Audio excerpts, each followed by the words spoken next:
सबसे पहले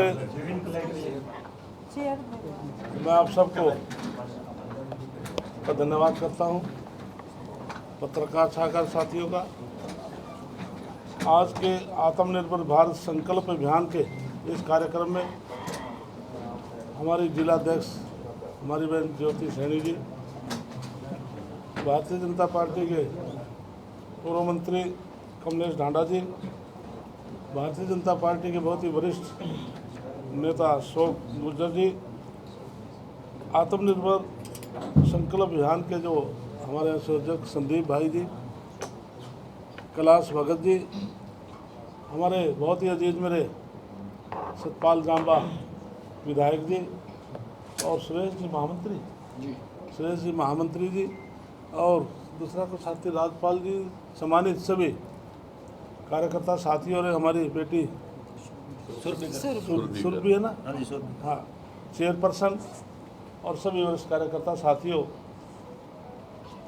देश के प्रधानमंत्री नरेंद्र मोदी जी ने पूरे देश में आत्मनिर्भर भारत का संकल्प पूरे देश में शुरुआत की है, क्योंकि जो देश इंडिपेंडेंट खुद मजबूत होगा तो देश आगे बढ़ेगा।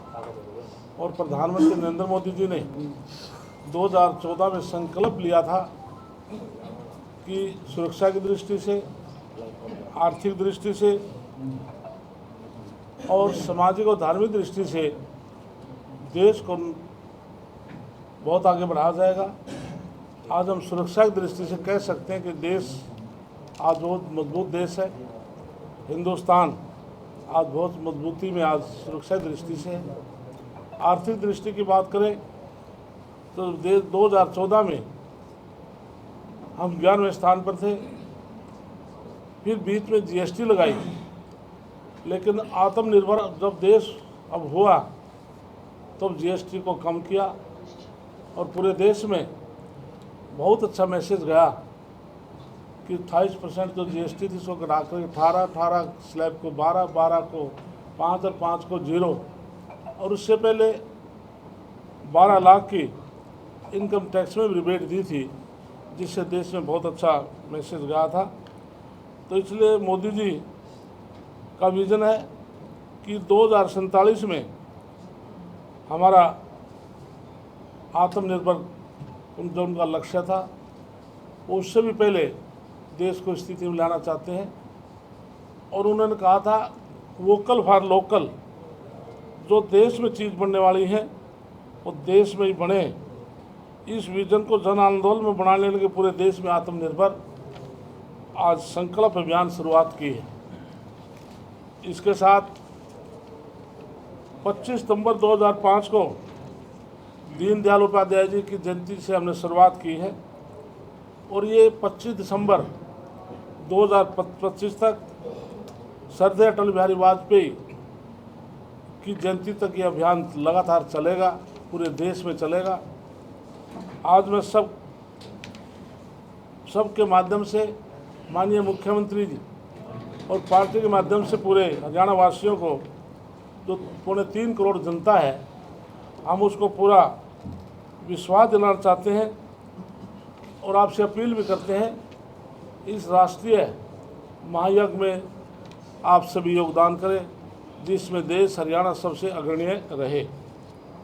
स्वदेशी विचार हमारे लिए एक नया नहीं, हमारी स्वतंत्रता का आधार रहा है। महर्षि दयानंद सरस्वती जी के विचारों को लेकर 1905 में और बंगाल के स्वदेशी आंदोलन में राष्ट्रपिता महात्मा गांधी जी के नेतृत्व में स्वतंत्रता संग्राम तक की स्वदेशी ने हमेशा आत्मनिर्भर मार्ग दिखाया है।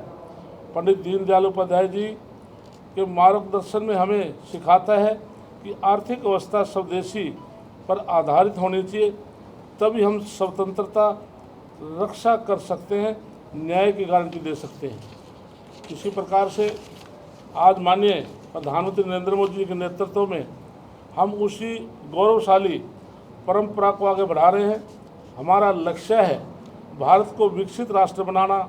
यह तभी संभव है जब अपनी ज़रूरत हर चीज़ खुद बनाएंगे। आत्मनिर्भर भारत संकल्प अभियान 3 स्तंभों में आधारित है वो ये हैं स्वदेशी, स्वभाषा और स्वभूषा। स्वदेशी का अभिप्राय है कि भारत में वस्तुओं का उत्पादन और उपयोग करना चाहिए। इस दिशा में देश स्टार्टअप की संख्या 1,60,000 हो गई है। पिछले दिनों इसरो ने भारत की पहली स्वदेशी सेमीकंडक्टर चिप विक्रम 32 विकसित की है। आज भारत दुनिया का दूसरा सबसे बड़ा मोबाइल निर्माता बन गया है। मुद्रा में PLI योजनाओं द्वारा MSME के निर्माताओं को दिए गए सहयोग में हमारी स्वदेशी न्यू निर्माण क्षमता बहुत बड़ी है।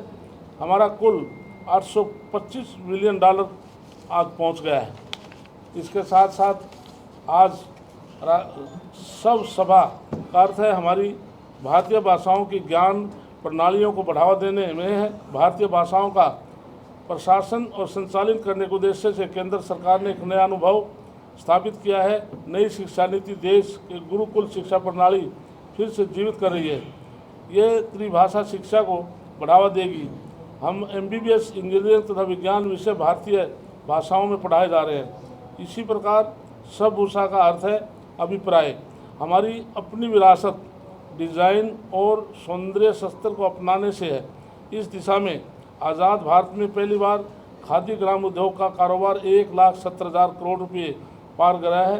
पिछले 10 वर्षों में इसे उत्पादन में 315% की बिक्री और 400% वृद्धि दर्ज आई है। एक जिला एक उत्पाद योजना में देश 750 से अधिक जिलों में 1200 अधिक उत्पादों की पहचान हो गई है। इन उत्पादों की बिक्री ऑनलाइन पर 2,000 करोड़ रुपये से भी ज़्यादा अधिक पहुंच गई है। तीनों स्तंभों की मजबूत करके हम गुलामी की मानसिकता से हर निशान को मिटा सकते हैं और अपनी विरासत पर गर्व कर सकते हैं। भारत के लिए आत्मनिर्भर सिर्फ कल्पना नहीं है बल्कि हकीकत है जो आज ज़मीन पर उतर रही है। माननीय प्रधानमंत्री के नेतृत्व में 11 वर्षों में भारत ने हर क्षेत्र में अभूतपूर्व प्रगति की है। आज भारत की रक्षा निर्यात 34 गुना बढ़ चुकी है। 2013-14 में मात्र 686 करोड़ रुपये था, अब 2025 और में 23.622 करोड़ रुपये तक पहुंच गया है। आकाश और नाग जैसी मिसाइलें हमारी स्वदेशी ताकत का प्रमाण है। आज हमारे भारत में 98 करोड़ इंटरनेट उपयोग करता है। 2014 में केवल 25 करोड़ थे। अब हमारा UPI आज दुनिया में अपनी पहचान बना चुका है। जून 2025 में 24.3 लाख करोड़ रुपए का लेन देन हुआ है। हम दुनिया में 20% जेनेरिक दवाएं, 60% वैक्सीन की आपूर्ति कर रहे हैं। आज अमेरिका में 40% और ब्रिटेन में 25% दवाएं भारत से जाती हैं। देश में बिकने वाली 99.20% मोबाइल अब मेड इन इंडिया हैं। वर्ष 2014 में देश में मोबाइल बनाने की केवल 2 यूनिट थी, अब इनकी संख्या बढ़कर अब 300 से भी अधिक हो गई है। मंगलयान से लेकर चंद्रयान 3, आदित्य L1 और गगनयान जैसे मशीनों ने दुनिया में भारत का डंका बजाया है। आज 200 से अधिक स्पेस स्टार्टअप्स भारत में है।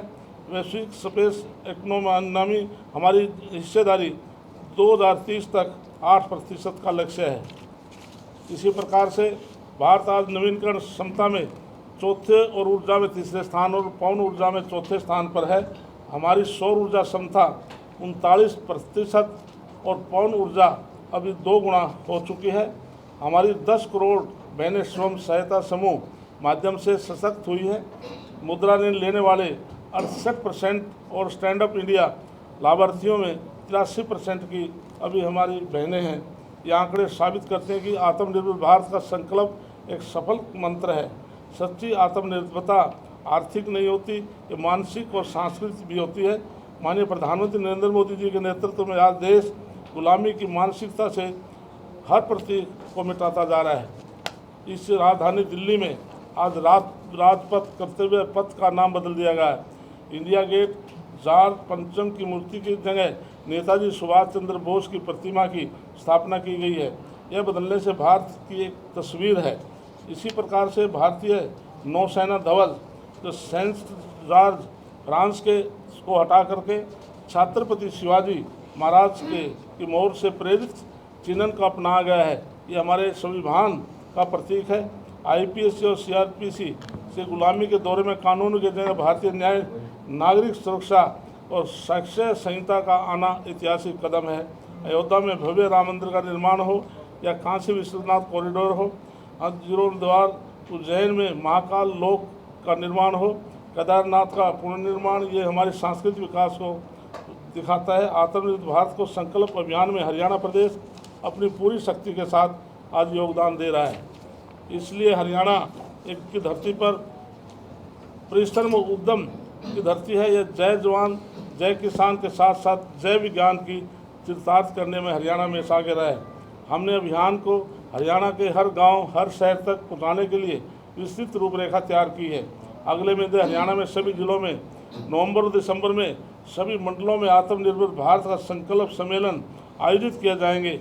इसमें हम अपने स्थानीय कारीगरों, शिल्पकारों, उद्यमियों और किसानों को सक्रिय रूप से शामिल करेंगे। हम व्यापारी सम्मेलन, एमएसएमई उद्योगपतियों सम्मेलन, विशेषकर से कॉलेजों में युवाओं के साथ समाज के संकल्प सेमिनार आयोजित करेंगे। पूरे प्रदेश में आत्मनिर्भर भारत का संकल्प रथ यात्रा निकाली जाएंगी, जो स्वदेशी का घर घर तक आवाज़ पहुँचाई जाएगी। दीपावली के इस त्यौहार के दौरान हम सब मिलकर स्वदेशी लाइट्स की जगह अपने मिट्टी से बने दीयों को प्रयोग करने के लिए लोगों से प्रोत्साहित करेंगे। हम पूजा पंडालों में स्वदेशी उत्पादों को बढ़ावा देने के लिए स्टॉल और बैनर लगाएंगे।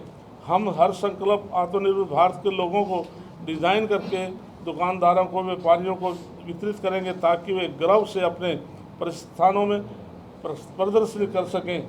मैं आपके सब के माध्यम से हरियाणा के हर नागरिक से आह्वान करता हूं कि इस आत्मनिर्भर भारत संकल्प अभियान में जन आंदोलन बनाएं। मैं किसान भाइयों से भी प्राकृतिक खेती उपजाने की फूड प्रोसेसिंग में आने के लिए अपील करता हूं।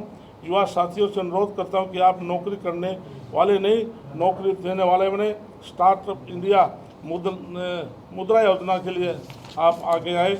इसके साथ साथ में आप सभी साथियों का आइए हम सब मिलकर संकल्प में अपने व्यक्तिगत, पारिवारिक और सामाजिक व्यावसायिक जीवन में स्वदेशी अपनाएंगे।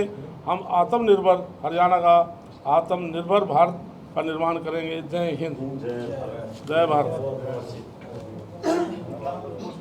हाँ, पूछे साथियों को बात करिए। अभी मुख्यमंत्री ने जो है हरियाणा की जो पंचायतें हैं उनको कई करोड़ रुपए दिए हैं, वो कैसे मिलेंगे, कि कितने पैसे पंचायत को दिए जाएंगे? मेरे पास 6200 ग्राम पंचायतें हैं। हमने 404 करोड़ 79 लाख हमने ग्राम पंचायतों को 5000 से ज़्यादा 6900 करीब पंचायतें हैं। 3 जिला परिषद हैं और 27 उसमें ब्लॉक समिति है। आप ये भी सवाल शायद ज़रूर करेंगे, मैं पहले आपको बता देता हूँ कि जिन ग्राम पंचायतों ने, जिला परिषद ने, ब्लॉक समिति ने 75% पैसा कंज्यूम कर लिया, हमने उसको पैसा ही भेजा है। ये HFC का था, हरियाणा फाइनेंस कमीशन का पैसा था और मुख्यमंत्री जी ने अनाउंस किया है, क्योंकि केंद्र से अप्रूवल आ चुके हैं। 195 करोड़ रुपया जो CFC जो सेंट्रल फाइनेंस कमीशन का है, उसकी हमारे पास अप्रूवल आ गई है, लेकिन कुछ प्रोसेस फाइनेंस डिपार्टमेंट का केंद्र में रहता है और दिवाली से पहले दूसरी किस्त भी जारी कर दी जाए। सभी पंचायतों को मिलेगा? इसमें सभी पंचायतों को मिलेगा, लेकिन ये जिन 75% जो पैसा उनके पास पड़ा है उन्हें यूज किया ही नहीं, ये पहले उनको भेजा है। मंत्री जी, चाइनीज माल जो है, चाइनीज प्रोडक्ट है, वो धड़ल्ले से मार्केट में आ रहे हैं, तो लोकल फॉर वोकल कैसे बना पाएंगे? इसके लिए सरकार, माननीय नायब सैनिक सरकार ऊपर केंद्र से देश के प्रधानमंत्री जी का ये आह्वान भी किया कि आम जन जन तक जाकर के आप बैनर लगाएं, लोगों को समझाएं।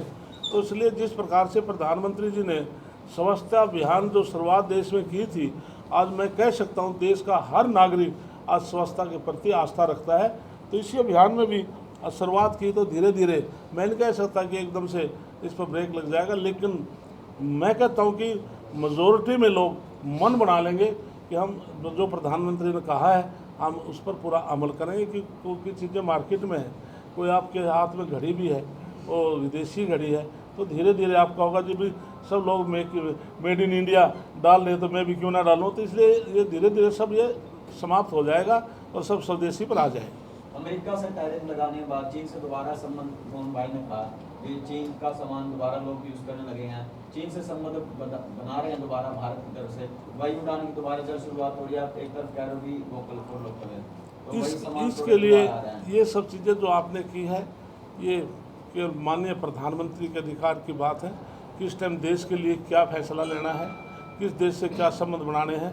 ये जो हमारे राष्ट्रीय जो बड़े उच्च अधिकारी हैं, जिसमें प्रधानमंत्री हमारे इसके सभी के चेयरमैन, तो ये फैसला हाई जयंती ऊपर की मीटिंग में ये फैसले लिए जाते हैं। हरियाणा सरकार का IMT प्रोजेक्ट है, किसानों की बात चल रही है, किसान रुचि नहीं दिखा रहे, 3500 एकड़ जमीन चाहिए, केवल 7000 एकड़ जमीन का रजिस्ट्रेशन हो, किसानों से रुचि नहीं दिखा रहे हरियाणा सरकार के बड़े इसलिए IMT केवल अतीत में 10 साल पहले जब कांग्रेस की सरकार थी, चाहे IMT के लिए या अन्य कोई पारसनाथ, IDI, TDI, सोमय, सब के लिए हुड्डा सरकार में ज़मीनी किसानों से कोडियों के भाव ली। लेकिन जब से हमारी 15 साल से सरकार आई है, कोई किसान कह दे कि ज़बरदस्ती किसी से कोई 1 इंच भी सरकार ने ली है। माननीय मनोहर लाल जी ने हमारा जो लैंड, जो किसान अपनी मर्जी से कोई सरकार को लैंड देना चाहे तो उसके लिए बैंक बनाया था, लैंड बैंक बनाया था। उस ज़मीन को इकट्ठा करके किसी भी सरकारी पर्पज़ के लिए उसको किया जा सकता है। और जो आज नायब सैनी हमारे बहुत सम्मानित मुख्यमंत्री हैं, चाहे माननीय मनोहर लाल ने घोषणा की है कि आज नायब सैनी घोषणा करते, पहले हम उसका सारा क्राइटेरिया चेक करके उसके बाद प्रोजेक्ट की घोषणा करते हैं, और जो प्रोजेक्ट की घोषणा करते हैं तो उसका पूरा भी करेंगे। मंत्री जी भगवान वाल्मीकि को लेकर जो विवाद कैथल में 2-3 जगह आया है, उनके इतिहास को लेकर एक शब्द यूज किया जाता है, डाकू बोला जाता है, ऐसे कई मंच से, और कई स्कूलों की किताबों में भी ऐसा पढ़ाया जाता है। इस तरह कई विवाद कैथल में आ चुके हैं, आपकी प्रतिक्रिया इसकी? इसमें भगवान महर्षि वाल्मीकि जिन्होंने राम के बच्चों को शिक्षा दीक्षा दी है, हम उनको भगवान रूप मानते हैं, भगवान रूप मानेंगे। आज रामायण जो लिखी गई है भगवान महर्षि वाल्मीकि द्वारा लिखी गई है। ये इस प्रकार के बयानबाजी देने, इस प्रकार के महर्षियों के प्रति यदि किसी ने इस प्रकार की टिप्पणी की है तो मैं उसको कंडम करता हूँ। हमें महर्षियों का सम्मान करना चाहिए, और भारतीय जनता पार्टी ऐसी पार्टी है, हमने महर्षियों का सम्मान किया है। जब माननीय मनोहर लाल जी 2014 में आए, उससे पहले अतीत में जितनी भी सरकारें बनती थी, चाहे भगवान महर्षि वाल्मीकि की जयंती थी, या संत कबीरदास जी की जयंती थी, या हमारे डॉक्टर भीमराव अम्बेडकर की जयंती थी, हमारे जितनी भी जो जयंतियाँ थी, संत गुरु रविदास जी महाराज की जयंतियाँ थी, कोई केवल ये कागजों में बनती थी।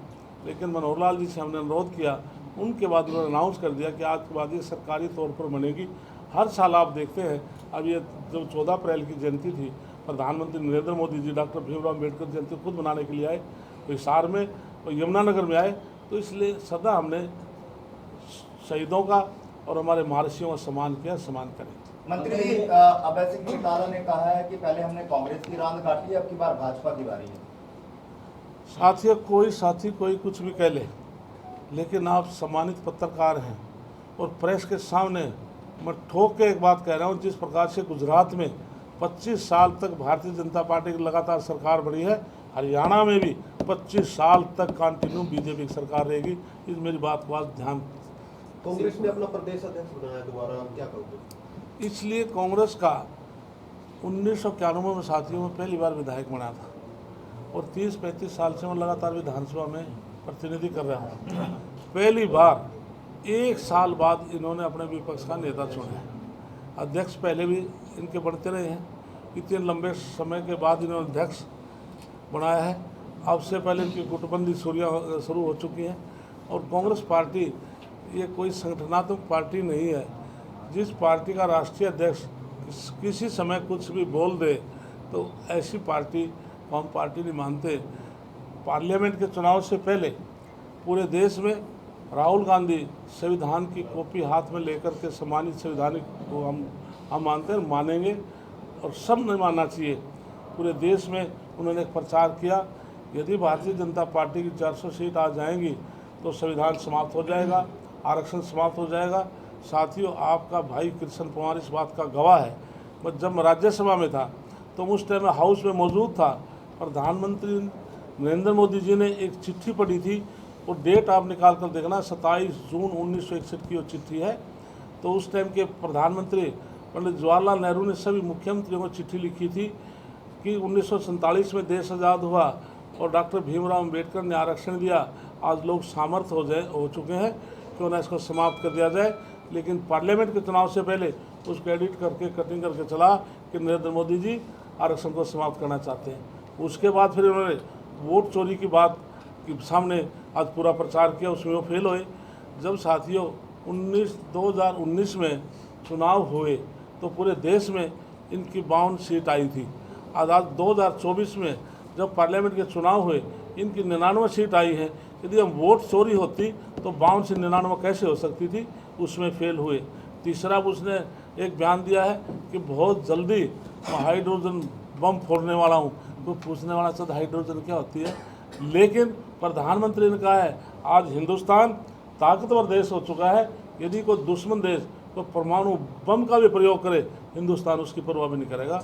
तो ऐसे इनके राष्ट्रीय अध्यक्ष हैं। चलो भूपेंद्र हुड्डा को ही विपक्ष का नेता बनाना था, तो 1 साल का इंतजार क्यों? क्या लगता है अभी फूट है जो ये कांग्रेस के लोग जवाब के बीच में ये सवाल उनसे करना है। मंत्री जी आखिरी सवाल सुरजेवाला कहते हैं कानून व्यवस्था वेंटिलेटर पर है। हरियाणा में 80 से ज्यादा जो गैंग एक्टिव हैं और व्यापारियों से फिरौती मांगी जा रही है, कैसे देखते हैं कानून व्यवस्था? इसके लिए अभी हमारा विधानसभा का सेशन चला था और लाइन ऑर्डर के ऊपर विपक्ष की तरफ से सवाल था और माननीय मुख्यमंत्री ने मुझे ऑथराइज किया था, तो मैंने पूरा चाहे कोई क्राइम था, मैं मर्डर था, बलात्कार था, चैन स्कैनर चोरी का था या फिरौती थी, डकैतियाँ थी या धमकियाँ थी, वो मैंने पॉइंट टू पॉइंट 2004 से लेके मैंने और अप टू डेट तक का मैंने ब्यौरा दिया था।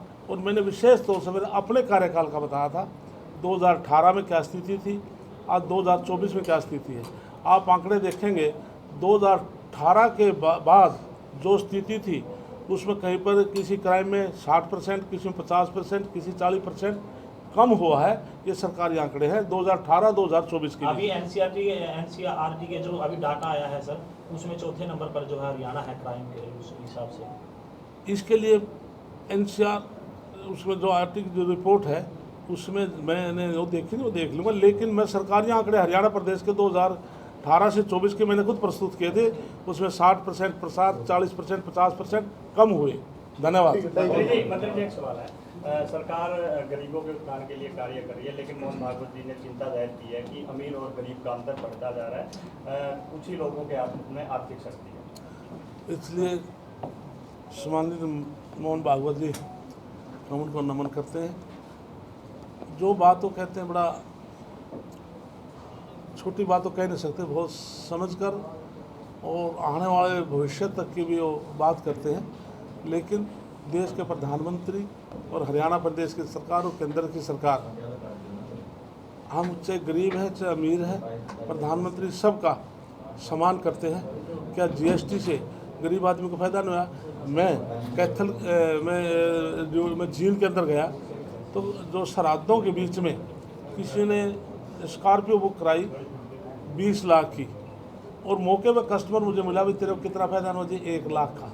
फिर मैं गया एक ट्रैक्टर पर, एक किसान ने स्वराज ट्रैक्टर 855 लिया, उसने बुक करा, में तेरे को कितना फ़ायदा हुआ? मुझे वो 70,000 का फ़ायदा हुआ।